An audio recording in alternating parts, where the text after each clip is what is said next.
بسم اللہ الرحمن الرحیم السلام علیکم۔ پھر میں نے کہا کہ آپ کی ٹریننگ مکمل ہو جائے گی تو پھر آپ اپنی رجمنٹ میں جائیں گے اور وہاں سے چھٹی اپنے گھر؟ تو اس نے کہا کہ رجمنٹ میں جانے کے بعد گھر بھی جائیں گے اور پھر جہاں رجمنٹس ڈپلائی کریں وہاں بھی جائیں گے۔ میں نے کہا سردار جی، میں چائے کا کاروباری آدمی ہوں، مجھے آپ کی باتوں کی سمجھ نہیں آ رہی۔ میں بھی خود کو فل نشے میں شو کر رہا تھا۔ اس سکھ نے مجھے اپنی تمام رجمنٹس کے متعلق، انفنٹری کے متعلق اور جہاں جہاں روسی اور فرانسیسی ٹینک ڈپلائی ہونے تھے اور دیگر بہت سی معلومات دے دیں، اور باقی 3 سرداروں سے بھی بہت کارآمد باتیں معلوم ہوئیں۔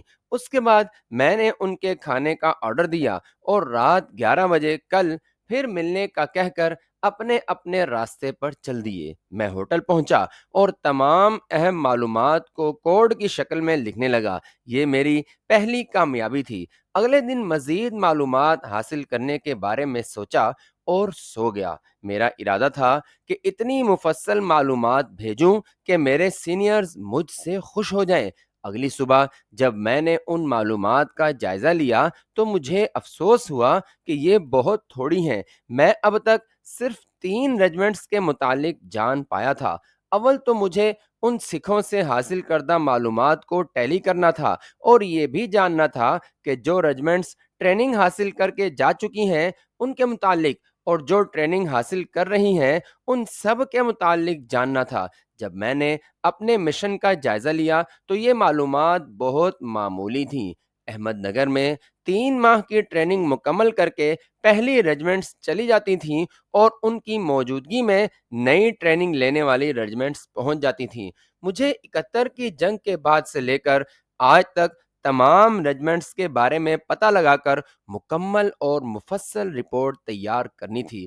بریگیڈیئر ہیڈ کوارٹر جو اس ٹریننگ کا ذمہ دار تھا، اس کے دفتر یا پھر ڈویژن ہیڈ کوارٹر کے دفتر میں یقیناً ایسی فائل ہونی چاہیے تھی جس سے مجھے تمام معلومات مل سکتی تھیں۔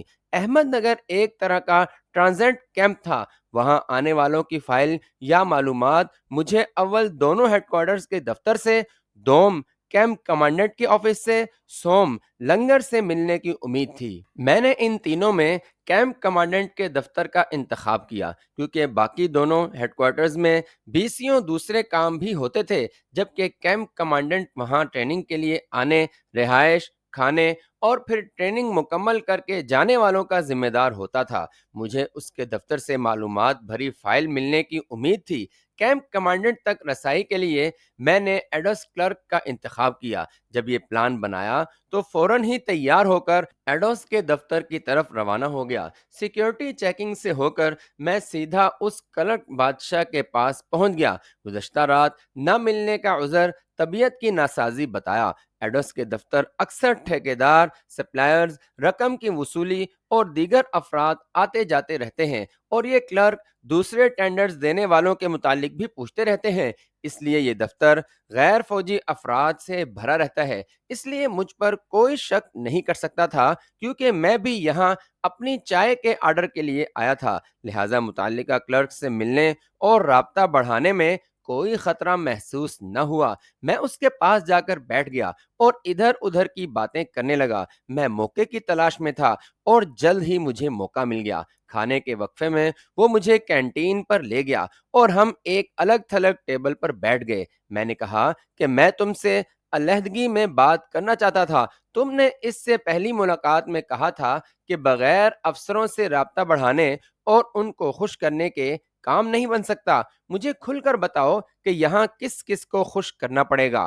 آپ یہ بات تو جانتے ہی ہیں کہ جہاں پر ایک چیز کا آرڈر حاصل کرنے والے کئی ہوں تو وہاں افسروں کی خوشامد بنتی ہے۔ نہ صرف یہاں پر ایڈوس اور اس کے علاوہ لنگر انچارج، اور میں نے فوراً لقمہ دیا کہ کیمپ کمانڈنٹ کو بھی خوش کرنا ہوگا۔ اس نے کہا کہ ہاں۔ میں نے کہا کہ یہ سب میں تمہارے ذمہ لگاتا ہوں کہ تم مجھے ان سب سے ملوا دو جن کو خوش کرنا ہے۔ اگر مجھے یہاں آرڈر مل گیا تو تم بھی بہت فائدے میں رہو گے۔ یہ کہہ کر میں نے 2000 چپکے سے اس کے ہاتھ میں تھما دیے۔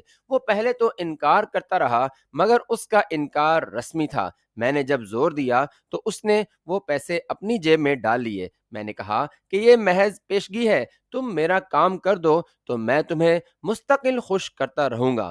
اس نے مجھ سے سوال کیا کہ آپ کے کہنے کے مطابق آپ کی چائے کی کوالٹی بہت اعلیٰ ہے اور قیمت کم، اگر آپ کو آرڈر مل جاتا ہے تو آپ کو ہر 3 ماہ بعد کچھ لوگوں کو خوش کرنا پڑے گا، اس طرح تو آپ کا منافع نقصان میں بدل جائے گا۔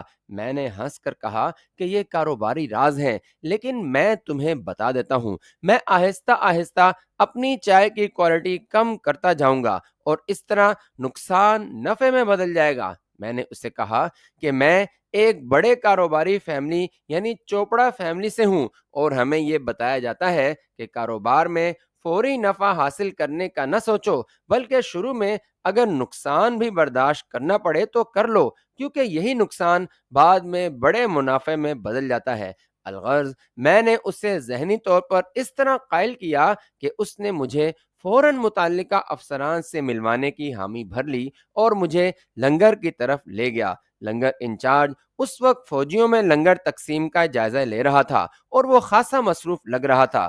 کلرک نے اسے اپنی طرف متوجہ کیا، وہ صوبیدار تھا اور پرانا گھاگ دکھائی دیتا تھا۔ میرا تعارف کروانے کے بعد کلرک نے اسے کہا کہ ان کی چائے آپ کے پاس آئے گی، اسے پاس کرنا آپ کا کام ہے، یہ میرے دوست ہیں اور ان کا کام ضرور ہونا چاہیے، یہ آپ کی سیوا بھی کریں گے۔ لنگر انچارج نے میرا جائزہ لیا اور کہا کہ صاحب مال ٹھیک ہو تو ہم کیوں انفٹ کریں گے، اور اس کے ساتھ ہی اس نے کلرک کو کہا کہ شام کو وہ اسے میرے کوارٹر میں لے آئے۔ وہ بما فیملی رہتا تھا۔ میں نے حامی بھر لی اور ہم کیمپ کمانڈنٹ کے دفتر کی طرف چل پڑے۔ کیمپ کمانڈنٹ کا دفتر کوارٹر گارڈ سے ملحق تھا۔ کمانڈنٹ ایک فل کرنل تھا اور اس وقت کھانے کے وقفے پر گیا ہوا تھا۔ اس کے دفتر کے تمام کلرک میرے ساتھی کلرک کے خوب جاننے والے تھے۔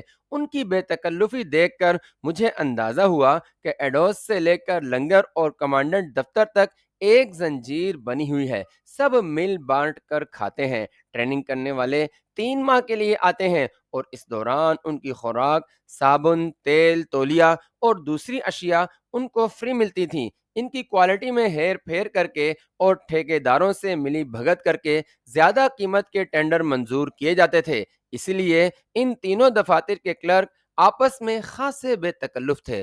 تمام حالات کا جائزہ لگا کر میں ایڈوس کلرک کے ساتھ واپس آ گیا۔ شام کو مجھے لنگر انچارج کے گھر جانا تھا۔ ایڈوس کلرک کو آئندہ شیام لکھوں گا۔ شیام نے واپس آتے ہوئے مجھے کہا کہ لنگر انچارج کو خوش کرنے کے لیے شام کو مناسب رقم ہمراہ لے آؤں۔ شام 6 بجے میں ہوٹل سے پھر چھاونی کے لیے روانہ ہوا۔ شیام مقررہ جگہ پر میرا انتظار کر رہا تھا۔ ہم دونوں لنگر انچارج کے گھر 7 بجے شام پہنچ گئے۔ لنگر انچارج کوارٹر میں رہتا تھا۔ اس نے ہمیں ایک کمرے میں بٹھایا۔ رسمی گفتگو اور خاطر تواضع کے بعد اس نے خود چائے کی بات چھیڑ دی اور اپنی اہمیت جتانے کے لیے بولا کہ اگر میں چائے پاس نہ کروں تو ایڈوس والے کچھ نہیں کر سکتے۔ آخر کو میں نے 1200-1300 افراد کو خوراک کے معاملے میں مطمئن کرنا ہوتا ہے۔ صوبیدار بنتے بنتے ایک سپاہی کو 22 یا 23 سال لگ جاتے ہیں اور وہ ریٹائرمنٹ کے قریب ہوتا ہے، اور ایسا صوبیدار اگر کسی پیدا کرنے والی جگہ پر لگ جائے تو پھر بہت ہی کم ایسے ہوتے ہیں جو اپنے ہاتھ صاف رکھتے ہوں۔ صوبیدار نے صاف الفاظ میں کہا کہ آپ کی چائے پاس بھی کروں گا اور تعریف بھی کروں گا، مگر تالی دونوں ہاتھوں سے بجتی ہے۔ صوبیدار کو راہ راست پر لانے کی ابھی میں سوچ ہی رہا تھا کہ اس نے خود میری مشکل حل کر دی۔ اس نے کہا کہ این سی اوز اور جوانوں کے لیے روزانہ 4000 کپ چائے بنتی ہے، اس لیے آپ کو اندازہ ہونا چاہیے کہ ہم روزانہ کتنی چائے استعمال کریں گے۔ چائے کی منظوری کے باقی مراحل آپ خود طے کریں گے۔ جس دن سے آپ کی چائے میری میس پر بننی شروع ہوگی، اس دن سے لے کر ہر ماہ 5000 روپیہ میں آپ سے لوں گا۔ میں نے منظور کر لیا اور پیشگی 2000 روپے بھی اسے دے دیے۔ تھوڑی دیر بعد ہم اس کے گھر سے لوٹ آئے۔ شیام نے مجھے رات 8 بجے شراب خانے ملنے کا کہا۔ اب 8 بجنے میں ٹائم ہی کتنا رہ گیا تھا۔ میں نے ہوٹل جانے کے بجائے سیدھا شراب خانے کا رخ کیا۔ شیام نے جس طرح مجھے پیسے لٹاتے ہوئے دیکھا تو اس نے مجھے ایک موٹی مچھلی سمجھ لیا، اور اس نے کوشش کی کہ کوئی بھی مرحلہ اس کی موجودگی کے بغیر پورا نہ ہو۔ 8 بجے وہ 2 فوجیوں کے ہمراہ آیا۔ اس نے بتایا کہ یہ کیمپ کمانڈنٹ کے دفتر میں کام کرنے والے ہیں۔ وہ شام ہم نے کچھ گپ شپ اور کچھ کام کی باتوں میں گزاری۔ مجھے یوں ہی شک پڑ گیا کہ شیام اتنی جلدی مجھے سب سے کیوں ملوا رہا ہے۔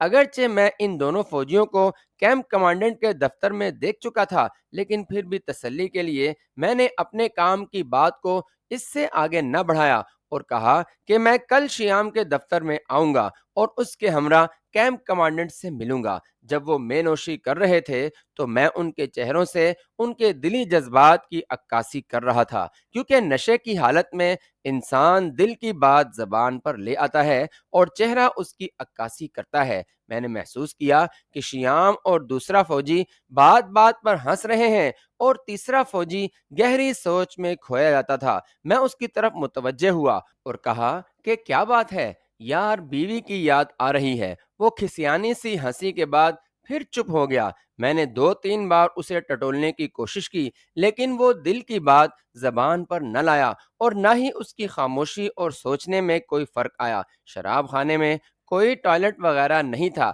اس لیے میں نے چھوٹی انگلی کا اشارہ کر کے اپنی حاجت کا اظہار کیا۔ شیام نے کہا کہ باہر سڑک کی دوسری جانب۔ میں نے اس خاموش جوان کا ہاتھ تھاما اور اسے ساتھ چلنے کا کہا۔ وہ میرے ساتھ باہر آ گیا۔ سڑک کی دوسری جانب فارغ ہو کر میں نے کہا کہ ایسے ماحول میں جہاں انسان سب غموں سے دور ہو جاتا ہے، تم کیوں اداس بیٹھے ہو؟ پریشانیاں میری بھی ہیں، مگر ہر پریشانی کا کوئی نہ کوئی حل تو ہوتا ہے۔ اگر تم چاہو تو میں تمہاری ہر ممکن مدد کرنے کے لیے تیار ہوں، اور اگر چل سکتے ہو تو واپسی میرے ساتھ میرے ہوٹل چلو، وہاں بیٹھ کر جو بھی پریشانی ہو بتا دینا۔ وہ کچھ دیر سوچتا رہا اور بولا، صاحب آپ پہلی بار مجھ سے ملے ہو اور میری پریشانی کا اندازہ لگا لیا۔ یہاں میرے ساتھ والے ہیں کہ مجھے آج تک کسی بھی بات پر یا پریشانی پر نہیں پوچھا۔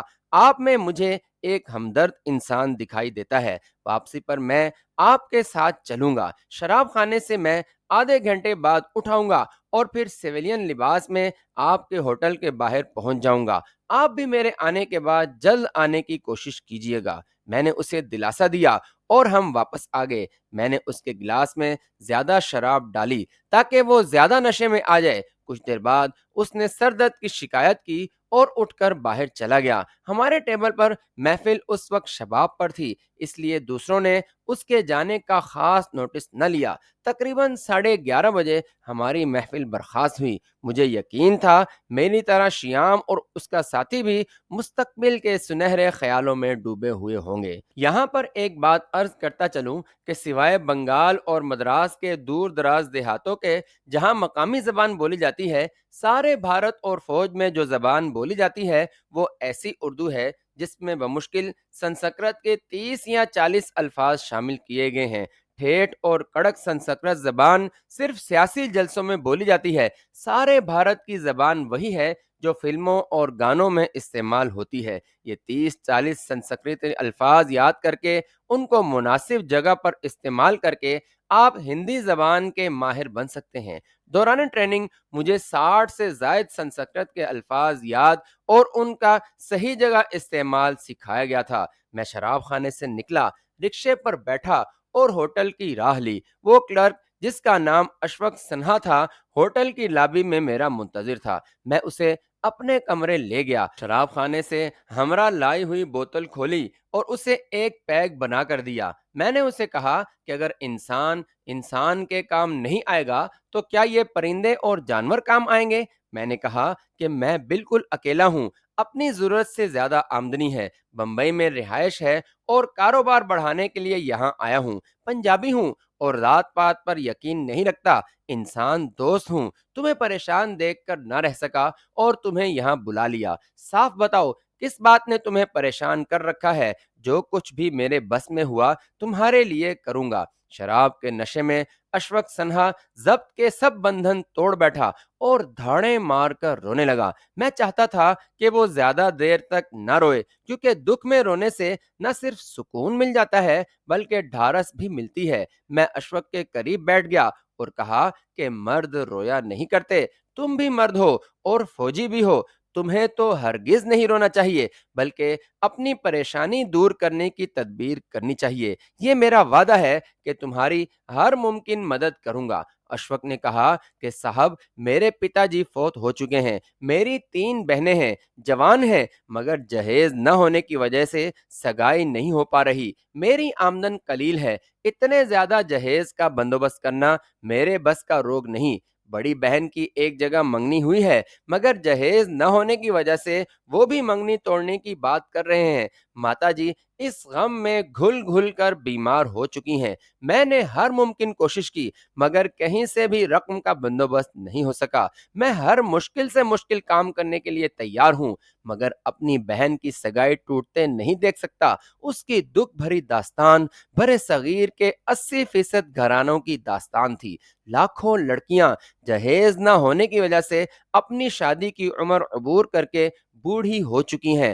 والدین کی مجبوری کو لڑکے والے سننا بھی پسند نہیں کرتے اور لڑکے کا باقاعدہ بھاؤ تاؤ کر کے اسے بیاہتے ہیں، اور جن لڑکی والوں کے پاس دینے کو کچھ نہیں ہوتا وہ جھوٹی آس لگائے بوڑھی ہو جاتی ہیں، اور جو ذرا ماڈرن ذہن رکھتی ہیں وہ گھر سے بھاگ جاتی ہیں، اور ان کا انجام بالآخر کسی قحبہ خانے میں ہوتا ہے۔ میں نے اشفق سے پوچھا کہ اسے کتنی رقم کی ضرورت ہے۔ اس نے کہا کہ بڑی بہن کی شادی کے لیے اگر اسے 25,000 روپے مل جائیں تو وہ اس فرض سے سبک دوش ہو سکتا ہے۔ میں نے اسے کہا کہ اگر تمہیں 25,000 مل جائیں تو تم صرف ایک بہن کی ذمہ داری سے سبک دوش ہو سکو گے، باقی بھی تو 2 بہنیں ہیں، ان کا کیا ہوگا؟ میں نے کہا کہ میں تمہاری مدد کرنے کے لیے تیار ہوں، مجھے بھی ایک مخلص دوست کی تلاش ہے، اور شاید تم ہی ایسے دوست ثابت ہو سکو گے۔ بہرحال تم فکر نہ کرو، میں تمہاری ہر مجبوری میں تمہارے ساتھ ہوں۔ میں نے اسے کہا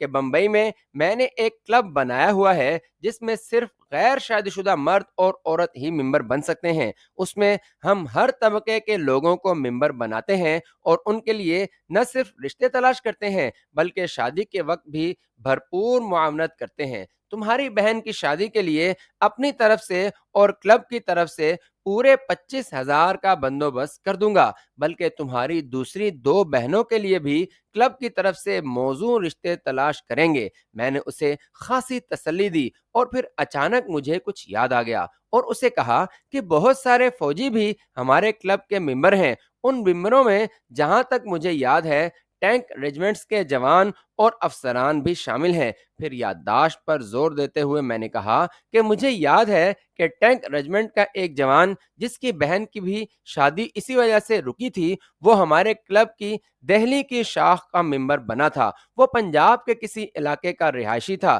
اس کی بہن کی شادی بھی ہمارے کلب کی اعانت سے ہوئی تھی۔ کلب کے قواعد و ضوابط کے مطابق اس نے کلب کی رقم جو اس نے لی تھی نہایت معقول اور آسان اقساط میں واپس کرنی تھی۔ میں نے ماتھے پر ہاتھ مارتے ہوئے کہا کہ اس کا نام اور رجمنٹ ذہن سے نکل گئی ہے، لیکن اس کا نام سامنے آتے ہی میں فوراً نہ صرف اسے پہچان لوں گا بلکہ باقی قرض کی ادائیگی کا تقاضا بھی کروں گا۔ میں نے اسے کہا کہ اگر قرض حاصل کرنے والے ادائیگی بند کر دیں تو یہ نیک مقصد سے بنا ہوا کلب کا سسٹم کیسے چلے گا؟ میں نے کہا کہ اگر نام اور رجمنٹس کی لسٹ سامنے ہو تو میں اسے فوراً پہچان لوں گا۔ اشفق کو اپنی مشکل حل ہوتی اشفق کو اپنی مشکل حل ہوتی ہوئی سامنے نظر آ رہی تھی، اور اس کے لیے اسے میری خوشنودی کی ضرورت تھی۔ اس نے کہا کہ صاحب، آپ کی بڑی مہربانی کہ اس مشکل وقت میں آپ نے میرا ساتھ دینے کا وعدہ کیا ہے۔ یہ ہے تو خلاف قانون، میرے پکڑے جانے کی صورت میں میرا کورٹ مارشل بھی ہو سکتا ہے، لیکن پھر بھی وہ مکمل فائل جو میرے دفتر کے ایک کلرک کے پاس ہے، کسی نہ کسی طرح کل رات میں آپ کو آپ کے ہوٹل میں لا کر دے دوں گا، اور آپ اس سے اپنے مطلوبہ شخص کو تلاش کر لیجئے گا۔ اگلی صبح دفتر کے ٹائم سے پہلے وہ فائل آپ سے واپس لے جاؤں گا۔ اس کا ذکر بھی کسی سے نہ کیجیے گا۔ تھوڑی دیر بعد میں نے اسے رخصت کرتے ہوئے 1,000 روپیہ اس کی جیب میں ڈال دیا۔ اس فائل کا حصول میرے لیے کسی جیک پوک سے کم نہیں تھا، اور اشفق کو میں نے اپنے قابو میں کر لیا تھا۔ دوسرے دن میں ایڈوس کے دفتر گیا اور ایڈوس سے ملا۔ لیفٹیننٹ گپتا ایڈوس تھا اور میں پہلے روز بھی اسے مل چکا تھا۔ میں نے ان سے کہا کہ مجھے آئے ہوئے یہاں کافی روز ہو گئے ہیں اور میرے چائے کے سیمپل ابھی تک آپ کے دفتر میں ہی پڑے ہوئے ہیں۔ ممبئی کی پر رونق زندگی سے آ کر یہاں مقید ہو چکا ہوں اور بہت بور ہو چکا ہوں۔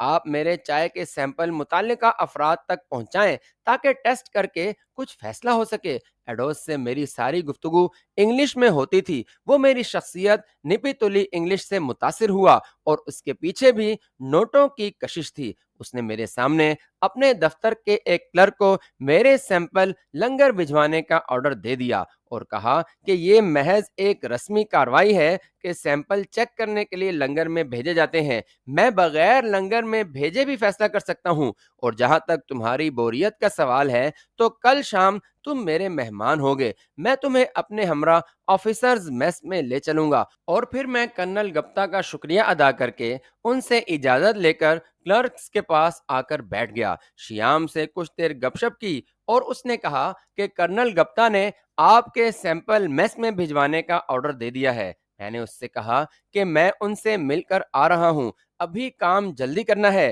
اس لیے مجھے کیمپ کمانڈنٹ کے پاس لے چلو۔ وہاں جانے کی وجہ میں نے یہ بتائی کہ چونکہ میرے سیمپل لنگر جا رہے ہیں اور آج یا کل وہاں استعمال ہوں گے۔ لنگر میں کسی بھی قسم کی کمپلین ڈائریکٹ لنگر میں نہیں کر سکتے، بلکہ اپنے سینئرز کے ذریعے کیمپ کمانڈنٹ سے کرتے ہیں، اور کیمپ کمانڈنٹ کا عملہ اس کی چھان بین کرتا ہے، اور یہ فوجی ڈسپلن کا لازمی جزو ہے۔